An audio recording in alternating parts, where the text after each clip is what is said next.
Hello. Hello. वो मैं आपसे सॉरी सुनना चाह रही हो ना? सॉरी। असल में पता है, गलती तुम्हारी है ही नहीं, और नहीं तुम जैसी लड़कियों की है। गलती तो मेरे जैसे लड़कों की, और हमारी ये जो माँ है ना, ये पुराने ख्यालात की कि बहू आएगी, सेवा करेगी, सुबह उठ के चाय बनाएगी, कि पता नहीं देखे ना उसी सोच के साथ ये कैसे, मतलब मैं इन सब के लिए ना तुमसे सॉरी बोलता हूँ। और तुम ठीक थी, बिल्कुल ठीक थी। जो तुम्हारी बात थी कि रात को 2 बजे तक अगर तुम फिल्म देखोगी तो सुबह कैसे उठोगी, बिल्कुल ठीक कहा तुमने।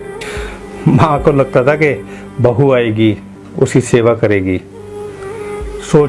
उसकी सोच ही गलत है।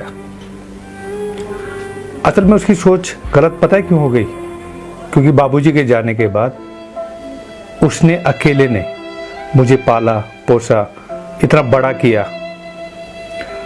वो भी सोचती थी कि शादी हो जाएगी बेटे की और बहू आएगी, खुशियां आएंगी घर के अंदर। पागल है वो। जितनी बूढ़ी होती जा रही है ना, उतना ही सठियाती जा रही है। पागल।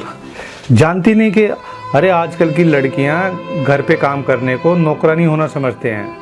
और वो जो आजकल की लड़कियों का एक वो बात होती है ना कि सास कभी माँ नहीं बन सकती, ठीक कहती हैं वो। वाकई में सास कभी माँ बन ही नहीं सकती। जानती हो क्यों? क्योंकि सास तो हमेशा पीछे पड़ी रहती है।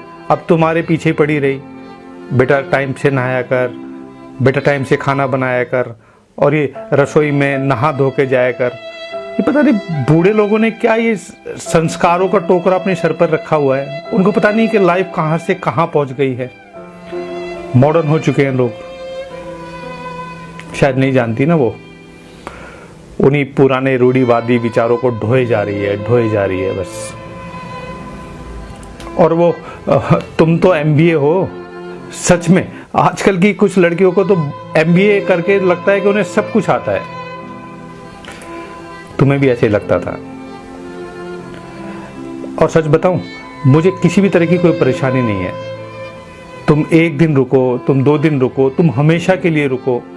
अरे मैंने तो माँ को बोला, मैं शादी से पहले भी तो हम लोग रहते थे ना, शादी से पहले भी हम लोग खुश थे ना। ये तो बस वो माँ की ही इच्छा थी कि बेटा तेरी शादी जल्दी हो जाए, बेटा घर में बहू आ जाए। समझ नहीं पाई ना वो बहू को लेकर आना चाहती थी, और आ गई तुम जो घर के काम को काम करने में समझ सकती हो कि नौकरानी मान के चलती हो कि हाँ नौकरानी से ही काम कराया जाता है। और तुम भूल गई कि इस घर की लक्ष्मी थी तुम।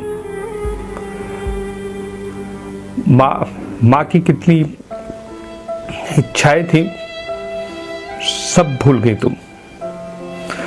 तुम्हें याद रहा तो बस अपना पढ़ा लिखा होना, और वो माँ का डांटना। कभी सोचा ही नहीं कि क्यों डांट रही हैं, कभी सोचा ही नहीं कि माँ क्या कह रही हैं। तुम्हें पता है, ऑफिस में मेरे रोहन था, और रोहन और मैं दोनों मिलके काम करते थे। और एक दिन रोहन बीमार हो गया, 15 दिन ऑफिस ही नहीं आया।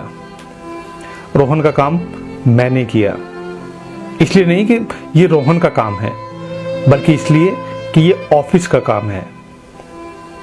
और शायद मुझे लगता है कि घर के काम भी जैसे मैं पहले करता था, ऐसे ही दोबारा फिर कर लूंगा। और वो मेरी माँ का डांटना तुम्हें अच्छा नहीं लगता था ना, लेकिन आज जब तुम अपने घर पर हो तो एक बात देखना, क्या तुम्हारी माँ तुम्हें डांटती है? शायद डांटती होंगी, लेकिन वो तुम्हें बुरा नहीं लगेगा, क्योंकि वो तो तुम्हारी माँ है। ऐसा ही होता है ना? क्या तुम्हारी माँ ने तुम्हें नहीं डांटा कभी?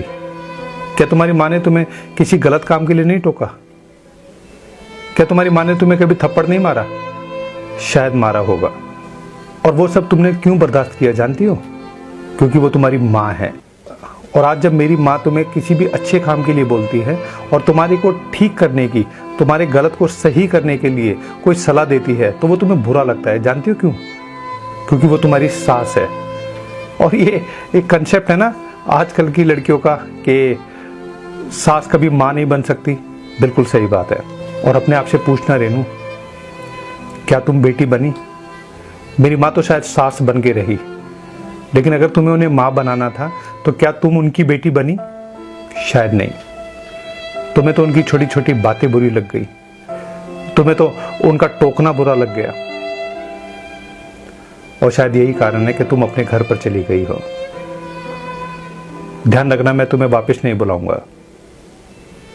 तुम स्वतंत्र हो, मेरी तरफ से भी, मेरी माँ की तरफ से भी। मैं नहीं चाहता कि घुट घुट के तुम जीवन जियो। तुम जैसे अपना जीवन जीना चाहती हो वैसे जियो। शादी से पहले लड़की को लगता है ना कि उसके घर के अंदर उसकी बहुत बंदिशें हैं, बहुत आज़ादी नहीं होती।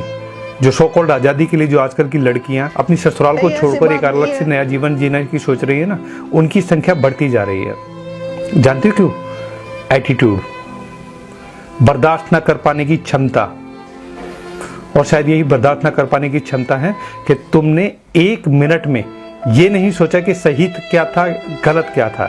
केवल सुबह ना उठने की वजह से कि मैं सुबह सोकर नहीं उठूंगी, तुमने एक निर्णय लिया, माफी मांगने की बजाय तुम अपने घर चली गई। ठीक किया रेनू, बहुत अच्छा किया तुमने। और तुम एक मिसाल बनोगी उन सभी लड़कियों के लिए जो ससुराल को छोड़ के अपने घर पर बैठी हैं। और तुम्हारे लिए तो बहुत आसान है ना ये कहना कि ससुराल अच्छी नहीं मिली, और हमारे लिए ये कहना बहुत आसान है कि हमें बहू अच्छी नहीं मिली। और शायद एक दूसरे को अच्छा ना समझ पाने की दोनों की कमियों की वजह से घर टूट रहे हैं रेनू। मेरा घर भी टूट जाएगा तो क्या होगा, जब इतने घर रोज टूट रहे हैं। जानती हो, बहुत से घर अपनी शादी की पहली सालगिरह नहीं मना पाते। इसलिए नहीं कि वो मना नहीं सकते, बल्कि इसलिए कि एक साल के अंदर, एक साल से पहले ही लड़की अपने घर चली जाती है, लड़का अपने घर रह जाता है, और बीच में रहती है कि कौन गलत है कौन सही है। और तुम्हारी जैसी लड़कियों की तो सोच होती है ना कि मैं तो पढ़ी लिखी हूं, मैं तो नौकरी कर लूंगी, मैं तो अपना घर अपने आप चला लूंगी, मैं किसी के ऊपर डिपेंड नहीं हूं।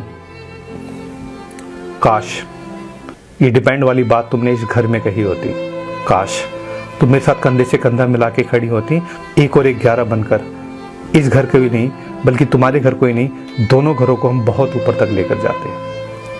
तो मेरे पास तो बचा है सिर्फ काश और एक सॉरी। और वो तुम अपनी भाभी की कितनी तारीफ करती थी ना कि मेरी भाभी कितनी अच्छी है, भैया भाभी कितने खुश रहते हैं, और वो तुम्हारी माँ की कितनी सेवा करती है, कितनी तारीफ करती थी ना तुम। अब मुझे पता लग गया, अनपढ़ होंगी वो, अनपढ़ होंगी तभी तो ये काम कर रही होंगी। तुम्हारी तरह पढ़ी लिखी होती तो शायद 2 बजे तक फिल्म देखती, तुम्हारी तरह पढ़ी लिखी होती तो अपने घर पर रहती। उन्हें क्या जरूरत है यहाँ पर तुम्हारी मम्मी की बात सुनने की। लेकिन एक बात बोलूं, वो तुम्हारी मम्मी की सेवा करती हैं, और मैं जानता हूं कि तुमसे भी ज्यादा पढ़ी लिखी हैं। जानती हो क्यों करती हैं वो? क्योंकि वो जानती है कि ऑफिस में वो ऑफिसर हैं, लेकिन जब वो घर में होती हैं तो एक बहू की तरह रहती हैं, और एक बहू के फर्ज बहुत अच्छी तरह से न केवल वो जानती हैं बल्कि उनको निभाती भी हैं। और तुम तो वो कि मैं पढ़ी लिखी ऐसे कर करके अपने दिमाग के ऊपर जो तुमने एक फितूर बना लिया था कि हम पढ़े लिखे लोग ये नहीं करते, हम पढ़े लिखे लोग ये नहीं करते। बहुत ही विडंबना है कि तुम जानती हो कि सबसे ज्यादा तलाक भी पढ़े लिखों के बीच में ही हो रहे हैं। दूसरी तीसरी शादियां भी पढ़े लिखे लोगों के बीच में हो रही है। खैर, तुम नहीं समझोगी क्योंकि तुम पढ़ी लिखी हो ना, और वो तुमने तो वो MBA किया है ना। MBA की तुम क्या बोलती थी? मास्टर ऑफ बिजनेस एडमिनिस्ट्रेशन की मास्टर हो तुम। एक छोटे से घर का तो एडमिनिस्ट्रेशन तुम संभाल नहीं पाई, बिजनेस को क्या संभालोगी? और ये एमबीए जो है ना, तुम जैसी लड़कियों के लिए एमबीए का मतलब है मुझे बहुत आता है। तुम जैसी लड़कियों के दिमाग के अंदर ना एक फितूर घुसा हुआ है कि हमें बहुत आता है, और सीखने को तुम तैयार ही नहीं हो। एक 2 मिनट की मैगी बनाने के अलावा तुम्हें कुछ आता था? और मेरी माँ ने केवल ये कहा कि बेटा मेरे साथ आ, मैं तुझे सिखाऊंगी। वो तो एक बेटी की तरह तुम्हें सिखाना चाह रही थी ना, लेकिन तुम्हारी सो कॉल्ड एजुकेशन तो अलाउड ही नहीं कर रही थी कि एक अनपढ़ से तुम सीखोगी। हाँ, सही किया तुमने, सही किया। शायद तुम्हारी जगह तुम्हारी जैसी कोई पढ़ी लिखी लड़की होती तो यही करती, और पता नहीं कहां पर दुनिया के किस कोने के अंदर कहीं ना कहीं पे एक लड़की वही कर रही है जो तुमने किया। तो तुम खुश रहो अपनी इस पढ़ाई के साथ, खूब ऊंची तरक्की करो, अकेली रहना। मेरी तरफ से तुम आज़ाद हो। यही स्वतंत्रता चाहिए थी ना तुम्हें, यही आज़ादी चाहिए थी ना। तुम 1 दिन रुको, तुम 2 दिन रुको, तुम हमेशा के लिए रुको, मुझे कोई फर्क नहीं पड़ता। सॉरी मेरी माँ की तरफ से जो तुम्हारे सपनों को तोड़ा।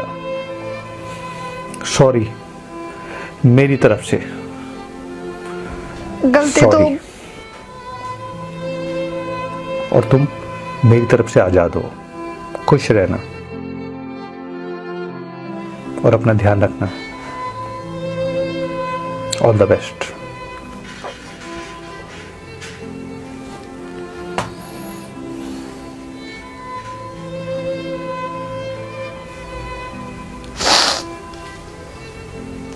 गलती तो मेरी थी।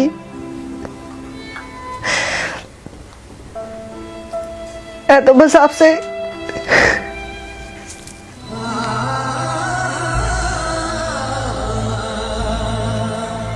ये मैंने क्या कर दिया? अपने बसे बसाए घर को उजाड़ दिया। ये कहानी हमें हमारे एक जानकार ने हमें बताई थी, और उनकी इच्छा थी कि हम इस पर वीडियो बनाएं।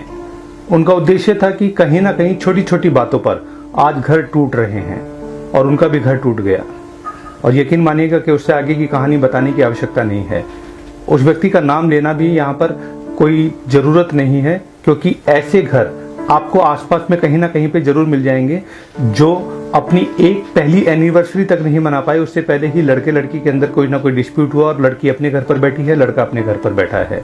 हम ये भी नहीं कहना चाहते कि पढ़ाई लिखाई गलत है, हम ये भी नहीं कहना चाहते कि पढ़े लिखे लोग ही ऐसा करते हैं, लेकिन जो लोग भी ऐसा करते हैं उनका पढ़े लिखे होना या अनपढ़ होना कोई फर्क नहीं पड़ता, क्योंकि कुछ लोग जहां जोड़ने के लिए काम करते हैं वहीं कुछ लोग तोड़ने के लिए काम करते हैं। इसको लेके 2 लाइनें मैं आप सभी से कहना चाहूंगा कि गलत गलत होता है चाहे कोई भी करे, और सही सही होता है चाहे कोई भी ना करे। हम मानते हैं कि लड़कियों का पढ़ा लिखा होना बहुत ज़रूरी है, उनका अपने पैरों पर खड़ा होना बहुत ज़रूरी है, लेकिन इसका मतलब ये नहीं है कि एक लड़की होने के नाते वो अपनी संस्कृति अपने कल्चर को भूल जाए। मानते हैं कि शादी के बाद लड़की के कांधों पर बहुत सारी जिम्मेदारी आ जाती है, उसके पूरे परिवार की जिम्मेदारी उसके अकेले के ऊपर होती है। लड़का हो या लड़की, अगर अपनी जिम्मेदारियों को अच्छी तरह से नहीं निभाते तो कहीं ना कहीं वो परिवार बिखर जाता है, टूट जाता है। सैक्रिफाइस, कंप्रोमाइज, ये सब शब्द हैं, लेकिन कहीं ना कहीं किसी रिश्ते को निभाने में इन सब का इस्तेमाल भी किया जाता है। ऐसे ही परिवारों के अंदर बहुत बड़ी बड़ी लड़ाइयों को बहुत कम समय में और उचित समय पर सॉरी बोलकर खत्म किया जा सकता है। कभी कभी आप सही होते हैं, उसके बावजूद भी सॉरी बोलते हैं, और सॉरी बोलने का मतलब ये नहीं कि आप गलत हैं। सॉरी बोलने का मतलब है कि आप रिश्तों की वैल्यू करते हैं, क्योंकि आप रिश्तों की अहमियत को समझते हैं। रिश्तों को बचाए रखिए, परिवार को बनाए रखिए, क्योंकि परिवार हैं तो हम हैं तो परिवार है, और परिवार खुशियों का ही अच्छा लगता है। Thank you so much. मस्त रहें, व्यस्त रहें, स्वस्थ रहें।